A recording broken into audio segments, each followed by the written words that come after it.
This is problem 13.41 on page 827. A bag is gently pushed off the top of a wall at A and swings in a vertical plane at the end of a rope of length L. Determine the angle theta for which the rope will break, knowing that it can withstand a maximum tension equal to twice the weight of the bag. All right. So let me sketch the system. When they say that the bag is gently pushed off the edge, what are they trying to tell us? The initial velocity. Yeah, there's no initial velocity, right? It's just free fall. So the rope is going to break at some point, or some angle, I should say, theta. I don't know why it looks like an unflated balloon, but there it is.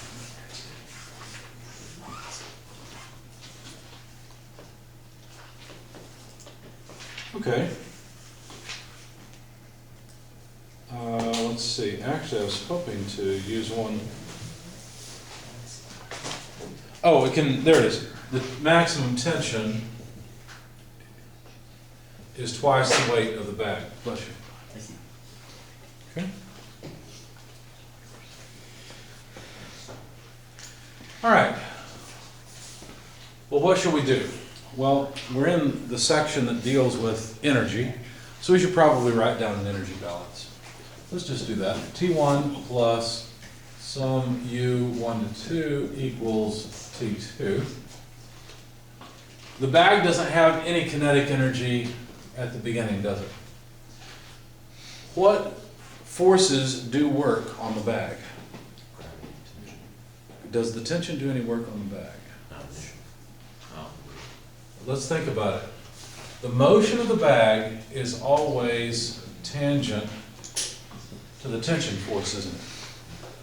So while the tension force does change the velocity in the sense that it changes the direction, it doesn't actually do any work because it never acts in the direction of motion. So actually, I don't need a summation sign. There's just one force that does work, and that's the acceleration of gravity. Now, don't be confused. This T2 is not 2 times the weight, is it? That's the kinetic energy at that point. So this is 1/2 the mass of the bag times the velocity of the bag squared in state 2, where state 2 is the point where the rope's going to break. Now, I'm not sure how we're going to solve this because I haven't worked it out yet. We'll find out. So we can figure out what the velocity is as a function of change in height, right? Basically what that means is that we can figure out the velocity as a function of angle, can't we? So let's do that. Let's look at the geometry and figure out what we're doing here. So delta y, is it a positive or a negative thing? Well, delta y is going to be a negative thing. Remember, we always take a positive y coordinate against gravity. So if the bag falls, delta y is always going to be a negative thing. So delta y is going to be, well, let's see, looks like it's L sine theta, but it needs to be negative. That make sense? Because this height would be L times sine of theta because the angle's shining on it, so to speak. That's what I think of it. So that means W, or better yet, instead of W, let's write mg. The 2 negative signs will cancel. L sine theta equals 1/2 mv2 squared, and you notice the mass goes away. So let's see, the velocity at state 2, if we rearrange this, will be 2gl sine theta square root. So there's the velocity as a function of the angle theta. Maybe I don't want that. I might rearrange this here in a second, but there's where we are.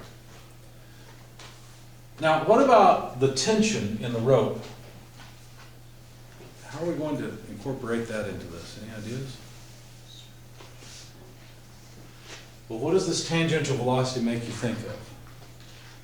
Normal acceleration, right? Could we calculate the magnitude of the normal acceleration?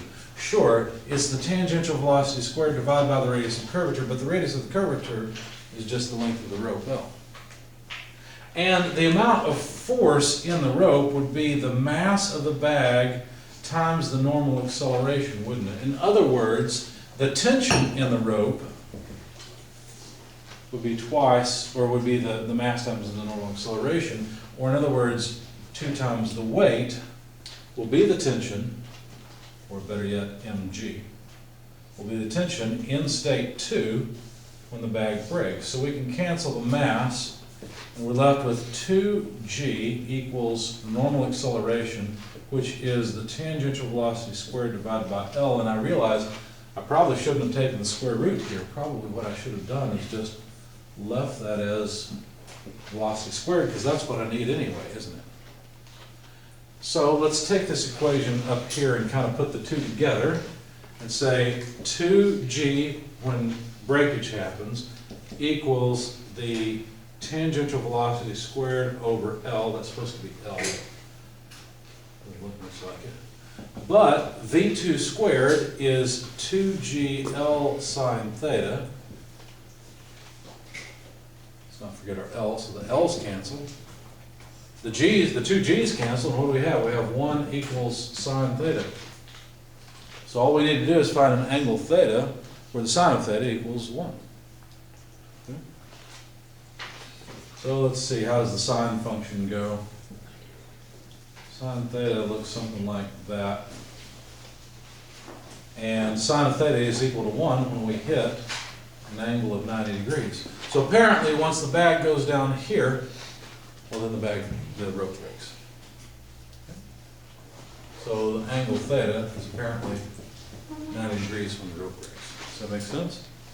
Isn't it interesting that they didn't give us hardly anything, and as long as we knew that the tension in the rope would cause breakage of the rope when it was twice the weight, well, we could actually calculate the angle. We didn't need the mass, didn't need the length of the rope, none of that matters. Any questions about this problem? I don't think I made any mistakes, but I was doing that pretty fast. Did anybody see anything they had questions about? It seemed a little too easy. That's why I'm questioning myself. Let's see, let me look at units and make sure it makes sense. That is acceleration. G is acceleration, so that's okay. Yeah, I think we're all right. Okay, I'll quit worrying.